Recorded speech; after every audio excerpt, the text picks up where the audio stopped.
pero soy siria de alma, soy siria de resistencia, soy siria de lucha, soy siria de alma. Y quisiera recordar, antes de comenzar a presentar mi libro, que el 4 de abril, es decir, hace 2 días, en la ciudad de Idlib, en Han Shejun, el Assad perpetró un holocausto, un genocidio contra la población civil, bombardeándoles con gas sarín, es decir, una de las armas consideradas arma de destrucción masiva, causando la muerte de 100 personas, 25 de ellas eran niños, 400 heridos, que cuando fueron llevados al hospital de Han Shejun fueron de nuevo bombardeadas por las fuerzas del Assad y por los aviones de Rusia. Entonces me gustaría comenzar recordando a mi pueblo, recordando el sufrimiento de mi pueblo, recordando el genocidio y el holocausto que internacionalmente se está perpetrando contra el pueblo sirio, porque no es solamente el régimen dictatorial genocida sirio con sus apoyos ruso, iraní, las milicias chiitas iraquíes y afganas, sino que es también Estados Unidos, que lidera la coalición internacional, es la OTAN, son las Naciones Unidas, es la Unión Europea y es Israel. Es decir, no es una guerra civil lo que estamos viviendo en Siria, sino que es una guerra global que se está viviendo sobre nuestra tierra y en contra de la población civil, a la que no se le puede permitir democratizarse, porque no se le puede permitir tener control sobre sus propios recursos, porque si no el imperio no puede perpetuarse. Bien, creo que recordar a Siria es hablar del corazón de la colonialidad, porque la colonialidad no son solamente una serie de genocidios históricos, sino que estamos hablando de los genocidios que estamos viviendo hasta hoy en día. La aniquilación, el genocidio de los pueblos subhumanizados, subalternizados.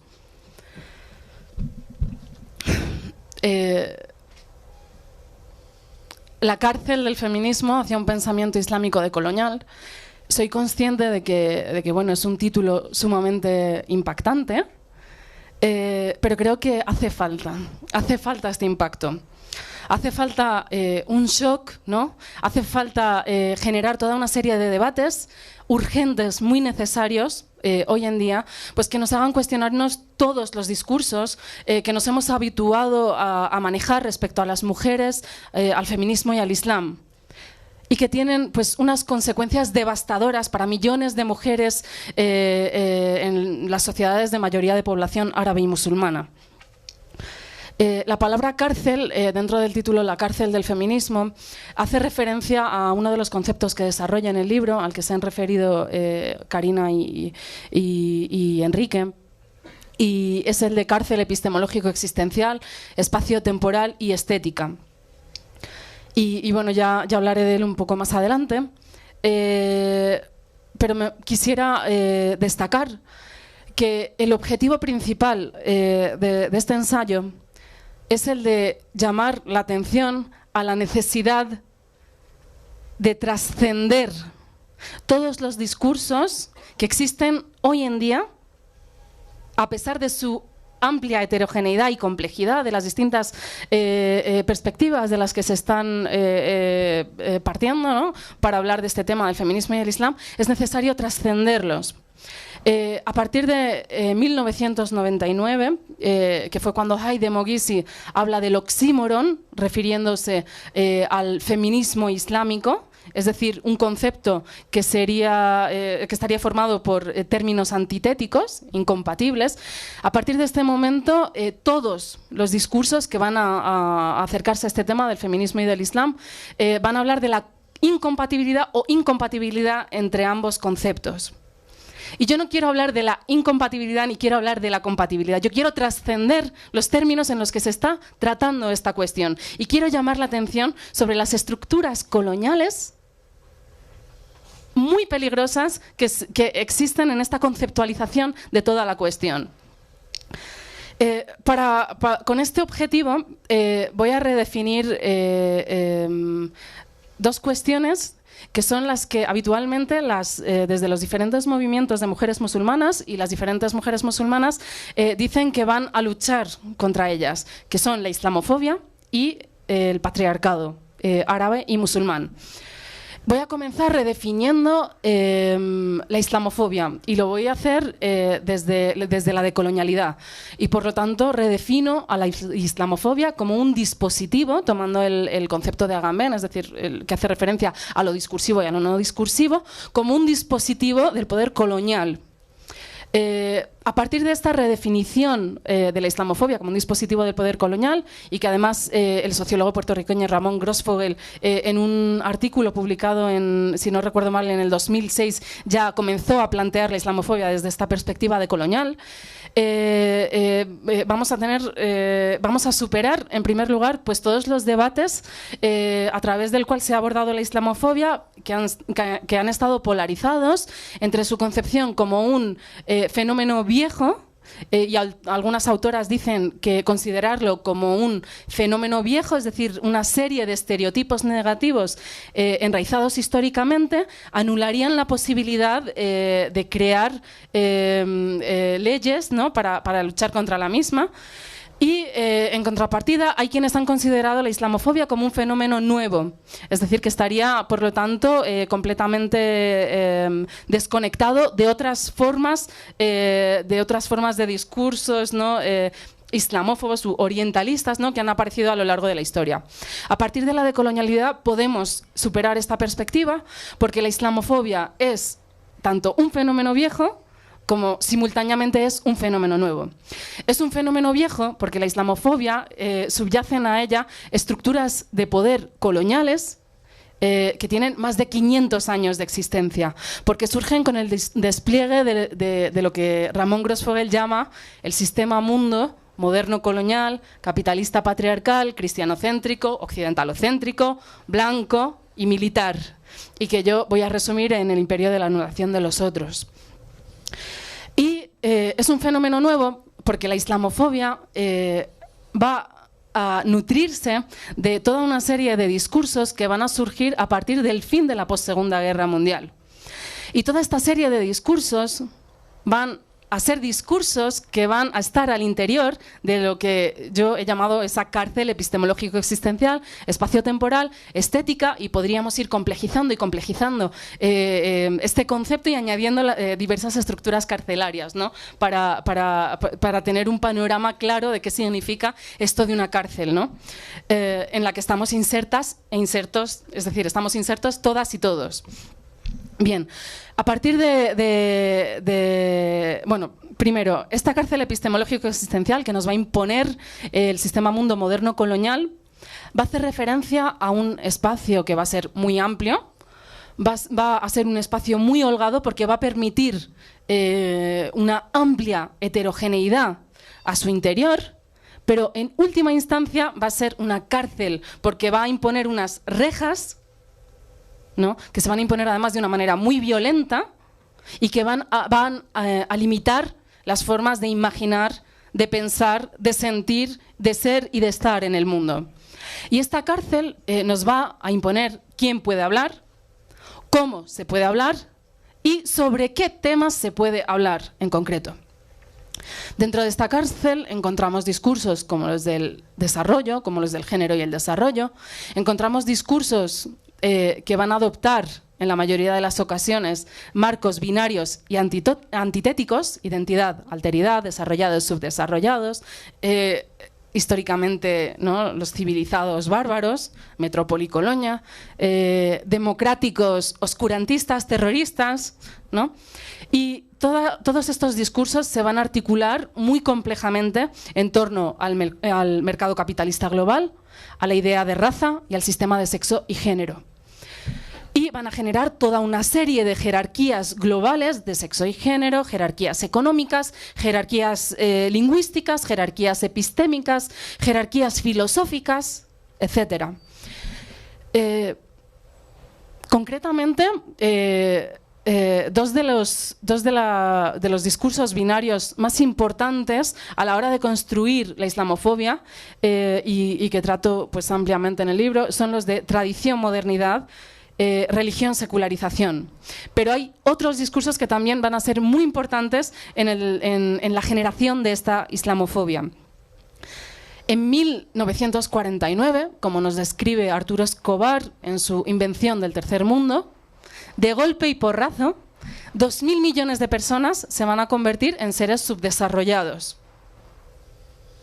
El discurso de investidura del presidente Truman, que va a dar entrada a la era del desarrollo y que va a acabar con la era del colonialismo, es decir, ya no vamos a hablar de metrópoli y colonia, civilizados bárbaros, sino que a partir de ahora vamos a hablar de desarrollados, subdesarrollados, y por lo tanto se van a transformar las formas político-administrativas y discursivas, pero se van a seguir manteniendo las mismas estructuras jerárquicas de dominación y de colonización.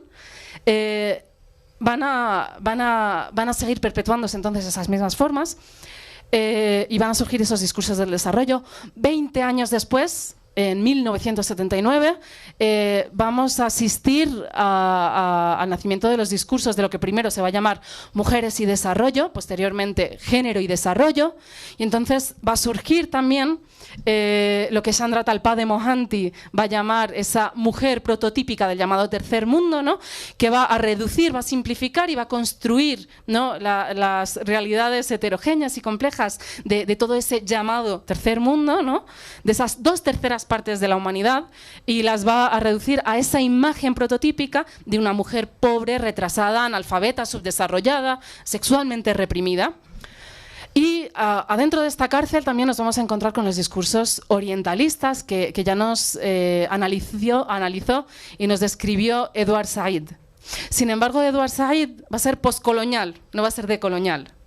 ¿Y qué significa esto? Significa que Edward Said va a concebir que el colonialismo y la colonialidad van a ser una consecuencia de la modernidad. En contraposición, nosotros estamos diciendo que la colonialidad es intrínseca a la modernidad, es su otra cara, y por lo tanto es insalvable la modernidad y tenemos que trascenderla. Muy bien, pues todos estos van a ser los discursos principales de los que se va a nutrir la islamofobia. Y la islamofobia va a estar triplemente generizada. Estoy planteando aquí algo diferente a lo que había planteado Yasmin Zin, por ejemplo, que había hablado de una tipología específica de islamofobia a la que ella ha denominado islamofobia de género, refiriéndose a un tipo de islamofobia que va a afectar en mayor medida a las mujeres respecto a los hombres. No es esto lo que estoy planteando yo.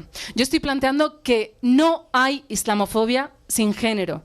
No podemos hablar de islamofobia sin género. El género atraviesa transversalmente toda la construcción de la islamofobia. Y además lo hace triplemente. Desde el punto de vista de quién genera la islamofobia, desde el punto de vista de cómo se genera esta islamofobia y, en tercer lugar, ahora sí, sobre quién va a incidir la islamofobia en mayor medida.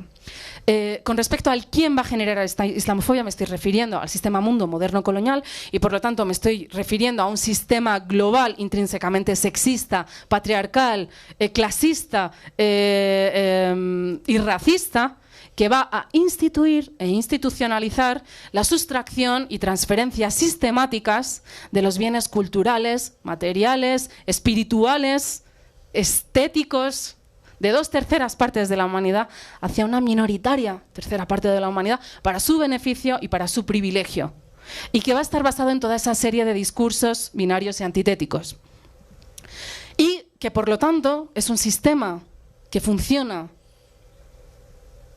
de manera sexista y patriarcal y que va a generar sexismo y patriarcado y que va a funcionar también a través de dispositivos sexistas y patriarcales. En segundo lugar, ¿cómo se genera esta islamofobia? Y es aquí cuando planteo mi concepto de no sujeto, de objeto colonial, de estudio, de catalogación, de categorización y de intervención, que es esa mujer musulmana con hijab. Esa mujer musulmana con hijab, ese no sujeto que solamente va a tener existencia en la razón colonial imperial, va a tener y que va a ser esa otra por antonomasia de las otras por antonomasia de las que nos va a hablar Sandra Talpade Mohanty, va a tener una triple funcionalidad, pero nos va a reducir, nos va a simplificar y nos va a construir lo que Lila Bullock llamaría un área cultural, ¿no?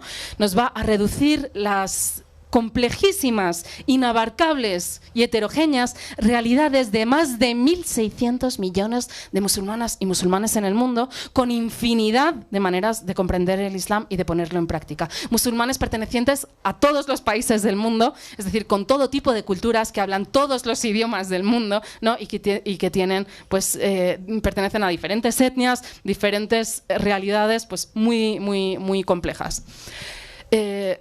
La mujer musulmana con hijab va a tener una triple funcionalidad.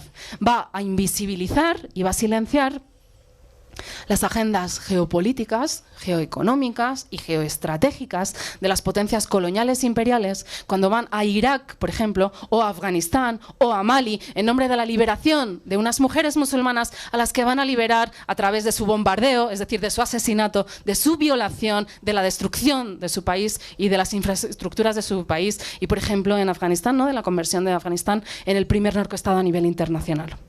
Esa mujer musulmana con hijab va a invisibilizar simultáneamente la responsabilidad directa de estas potencias coloniales imperiales en la generación y en la perpetuación de las diferentes situaciones de guerras, de crisis, de hambrunas y de dictaduras que ellos mismos han financiado y han perpetuado en el poder en los países de mayoría de población árabe y musulmana. Y en tercer lugar, como ya citaba antes Karina, esa mujer musulmana con hijab va a tener el efecto del salvaje en el espejo o lo que Mohanty llama un efecto boomerang, porque nos va a devolver la imagen de una mujer occidental muy libre, liberal y liberada, y nos va a silenciar, invisibilizar que todavía hay mucho camino por delante en las sociedades euro-norteamericanas, donde todavía 1 de cada 3 mujeres sufre algún tipo de violencia sexista, machista y patriarcal. Muy bien. Desde aquí, que va a ser ya esta concepción de la islamofobia, pues que creo que va a tener consecuencias muy importantes a la hora de replantearnos todas las luchas que tenemos como mujeres y que tenemos que tener como mujeres musulmanas, voy a reflexionar sobre el patriarcado, sobre el concepto de patriarcado árabe y musulmán. Y esto lo voy a hacer dialogando críticamente con una de las pensadoras, fallecida pues hace apenas año y medio, a la que admiro profundamente y a la que critico profundamente, que es Fátima Mernissi. Y lo voy a hacer a partir de uno de sus libros, que considero pues uno de sus mejores libros, que es El harén en Occidente. Lo que plantea Fátima Mernissi es que podemos hablar de diferentes tipologías de patriarcado en unas y otras sociedades. Y esto lo hace de una manera brillante, porque lo va a analizar a partir de la figura de Scheherazade, que va a tener un potencial político de resistencia muy importante en la cultura islámica, sobre todo más que árabe, en contrapartida, como esta figura de Scheherazade, ¿no? Con todo el potencial no político y de resistencia que tiene, se va a traducir en los cuadros orientalistas y en la literatura orientalista europea a la imagen de una esclava sexual desnuda, completamente desprotegida y siempre dispuesta y esperando a que su amo aparezca para servirle. Entonces ella... exactamente, en las 1001 noches. Scheherazade, exactamente. Pues lo que Mernissi dice es que esto es posible por la concepción del sujeto femenino que existe detrás, es decir, que existe en las sociedades occidentales, en contraposición con lo que ella llama Oriente, ¿no? con toda la problemática que tiene pues, esta categoría, pero que ella lo denomina así, Oriente. Entonces, ella dice que mientras el patriarcado en las sociedades occidentales se traduce en términos temporales, ese patriarcado en las sociedades de mayoría de población árabe y musulmana se va a traducir en términos espaciales, ya que el sujeto femenino que existe en la concepción, en la cultura arabo-musulmana es un concepto de sujeto político resistente, con un poder tan fuerte pues, al que habría que contener, relegar, y por eso habla de patriarcado espacial, ¿no? Habla del harén, habla de los muros, ¿no? De esas mujeres que hay que esconder, hay que relegar, esa fuerza que hay que controlar.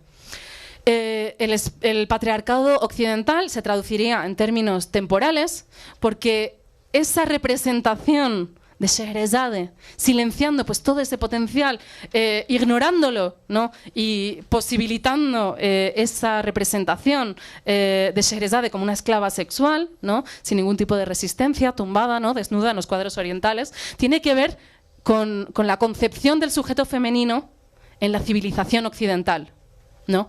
Que es la concepción de un no sujeto, que es la concepción de una mujer encerrada en el cuerpo de una niña, y por eso ella habla de esa talla 38, talla 36 en algunos países. Bien, mi crítica a Fátima Mernissi es que ella no tuvo en cuenta lo que voy a llamar la colonización del patriarcado occidental sobre el patriarcado en las sociedades árabes y musulmanas. Y esa colonización del patriarcado occidental sobre el resto del mundo, que va a comenzar con el despliegue del sistema mundo moderno colonial y que va a transformar por completo todas las estructuras de poder existentes en los diferentes pueblos a nivel global, donde existían pues, estructuras de dominación masculina en algunos sitios, estructuras de dominación femenina en otros, u otras estructuras diferentes a estas, van con la colonización occidental, allá donde no había estructuras de dominación masculina, se va a imponer el patriarcado. Allá se va, es decir, a quitar esas estructuras preexistentes, se va a poner imponer el patriarcado. Allá donde había estructuras patriarcales ancestrales, estructuras de dominación masculina, ¿no? Como Aura Cumes, ¿no? Puntualiza, ¿no? Estructuras de dominación masculina ancestrales, porque Aura Cumes lo que dice es que solamente podemos hablar de patriarcado a partir de la colonización occidental. Se van a reforzar esas estructuras. Y es por eso, y es eso lo que ha sucedido en las sociedades de mayoría de población árabe y musulmana. Las estructuras de dominación masculina ancestrales preexistentes antes de la colonización, con la colonización occidentalocéntrica, se van a reforzar esas estructuras. Y por lo tanto, ese engendro patriarcal que podemos observar hoy en las sociedades de mayoría de población árabe y musulmana es fruto de esa colonización y patriarcalización. Y es por eso que nosotras, como mujeres musulmanas, cuando vamos a hacer una crítica y vamos a diseñar luchas de emancipación y de liberación contra los patriarcados en las sociedades árabes y musulmanas, sin poner de relieve que no podemos hablar de patriarcado en las sociedades árabes y musulmanas sin hablar del patriarcado occidentalocéntrico, capitalista y cristianocéntrico, estamos haciendo unas críticas patriarcales del patriarcado y unas críticas o unas luchas islamófobas contra la islamofobia, ¿no? Como diría Ramón. Bien, ¿cómo podemos romper la cárcel epistemológico-existencial, espacio-temporal y estética? ¿Cómo podemos salir de este cerco ideológico, conceptual, epistemológico, ontológico, filosófico, existencial? ¿Cómo podemos hacerlo? Es aquí donde planteo pues, un concepto, que es el concepto de la consciencia del no ser, que es una consciencia profundamente desgarradora y dolorosa, porque no es fácil, ¿no?, ser consciente de que no somos como pueblos colonizados, porque no existimos en la concepción occidental del ser. Y por lo tanto, no podemos ni dialogar ni hablar con ningún... es decir, Occidente no puede ni dialogar ni hablar con ningún otro porque simple y llanamente no existimos en esa concepción occidental del ser y estamos entonces todas y todos insertos en un monólogo genocida y epistemicida. Y por lo tanto, la salida es la consciencia. La consciencia del no ser que nos va a conducir, que en primer lugar es paradójicamente un ejercicio que va a ser productor de existencia. Porque ser conscientes de que hemos sido construidos como subhumanos y como no existentes nos va a abrir la puerta a poder concebir nuevas cartografías de luchas y de resistencias desde una redefinición de quiénes somos. Y desde el pleno conocimiento de cómo hemos sido construidos como inexistentes y subhumanos, y de cómo desde ahí se ha justificado racionalmente nuestra aniquilación, nuestro genocidio, ¿no? Porque ellos son terroristas, porque ellos están en contra de nuestros valores, están en contra de nuestra democracia, ellos son una amenaza a nuestra civilización. La conciencia del no ser nos conduce a otro ejercicio también que necesitamos hacer, y que es el de unas introspecciones dialógicas intraculturales. Y esto lo debemos hacer desde unos espacios no mixtos. Unos espacios no mixtos porque necesitamos mirarnos un poco hacia nosotros mismos. Necesitamos comprender quiénes somos y cómo hemos sido construidos en esas estructuras jerárquicas del poder. Y este es el camino para dirigirnos a lo que el profesor Enrique Dussel llama unos diálogos pluriversales transmodernos, o a lo que el profesor también Boaventura de Sousa Santos llama una ecología de saberes. Desde el pensamiento islámico decolonial, yo planteo un concepto en este ensayo, un concepto islámico, como una forma de contribución a este diálogo transmoderno pluriversal. Y es el concepto del tawhid. El tawhid hace referencia a la unidad y unificidad de lo heterogéneo.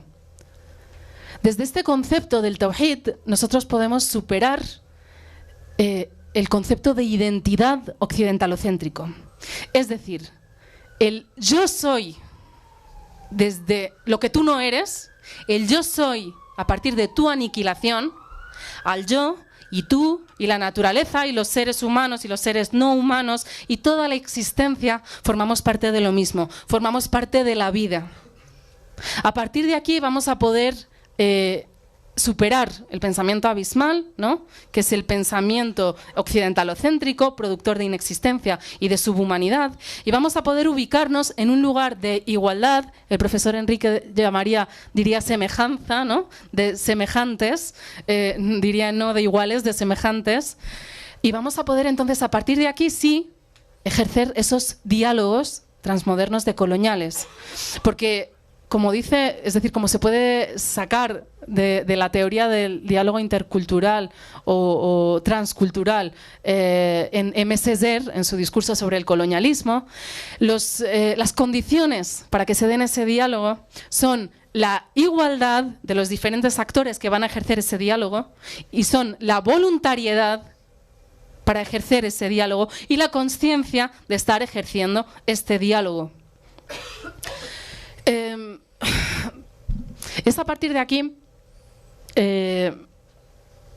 Bueno, y querría aquí puntualizar una cosa muy importante, porque el profesor Enrique, que leyó mi libro y hizo una crítica en una de sus conferencias que asumo, que recojo y que además me ha servido para replantear un concepto que yo trato, que yo pongo al final del libro, que es el de la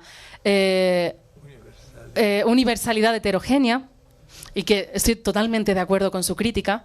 Y entonces, en vez de hablar de una universalidad heterogénea, me retraigo y voy a hablar de la unificidad del pluriversalismo, ¿no? De la unificidad del pluriversalismo, pues desde esa unificidad que nos une a todas y a todos, en esa concepción de la existencia como existente, con posibilidad de existir, como viva y como parte de la vida. A partir de aquí, entonces, es que yo voy a calificar los feminismos islámicos a pesar de su heterogeneidad. Y cuando estoy hablando de feminismos islámicos, y hablo en el libro del caos terminológico que existe sobre toda la categorización y conceptualización que hay sobre los diferentes movimientos de mujeres árabes y musulmanas, ¿no? Hablando de feminismos árabes, feminismos islámicos, islamismos, feminismos islamistas y toda una serie de nombres pues, que no tienen nada que ver con las realidades y que son pues, más bien coloniales que otra cosa. Voy a hacer una crítica a los que se asumen ellos mismos como feminismos islámicos, es decir, las mujeres que se autodefinen como feministas islámicas y que son mis compañeras y amigas y con las que comparto pues mucha de la producción que han hecho, pero las critico también fuertemente. Y es entonces que voy a decirles, bueno, el concepto de feminismo islámico es un concepto colonial, porque el feminismo es un concepto occidentalocéntrico y cristianocéntrico, que asume una epistemología concreta, que asume una ontología concreta y que asume una cosmovisión muy concreta. Y que ha sido elevada al universal, ¿no? La ibris del punto cero, de la que hablaba el filósofo colombiano Santiago Castro Gómez, ¿no? Y que ha sido impuesta al resto de la humanidad desde una falsa objetividad, ¿no? Invisibilizando el punto de vista local y concreto de ese ojo blanco militar, cristianocéntrico, occidentalocéntrico, etc. Si estuviésemos en un lugar de diálogo, que no lo estamos, estamos en el lugar del monólogo, sí podríamos hablar de la posibilidad de interaccionar, ¿no? Y de generar desde esa voluntariedad y desde esa libertad y desde esa igualdad, un diálogo que vaya a acabar pues, en algo que pudiésemos llamar feminismo islámico, pero no lo estamos. No estamos en el diálogo, estamos en el lugar del monólogo. Y estamos en el lugar del monólogo epistemicida y genocida que ha utilizado precisamente los discursos del género y el desarrollo para hacer de agenda, pues precisamente a esos genocidios, ¿no? Y a esas aniquilaciones y a esas expropiaciones y a esos extractivismos que a los que hemos asistido, ¿no? Y a los que estamos asistiendo hasta el día de hoy. Es por eso que hago mi crítica a los feminismos islámicos y es por eso que abogo más bien por un pensamiento islámico decolonial, ¿no? Que nos lleve pues primero a una conciencia del no ser y a una conciencia de cuáles son las implicaciones de todas y cada una de las palabras que utilizamos a la hora de ejercer la enunciación y por lo tanto a la hora de reinsertarnos en una posible existencia y por lo tanto a la hora de construirnos de nuevo como seres existentes. Creo que voy a cerrar aquí, creo que lo voy a dejar aquí para poder abrir el diálogo. Así que, bueno, gracias, es lo que tengo que decir.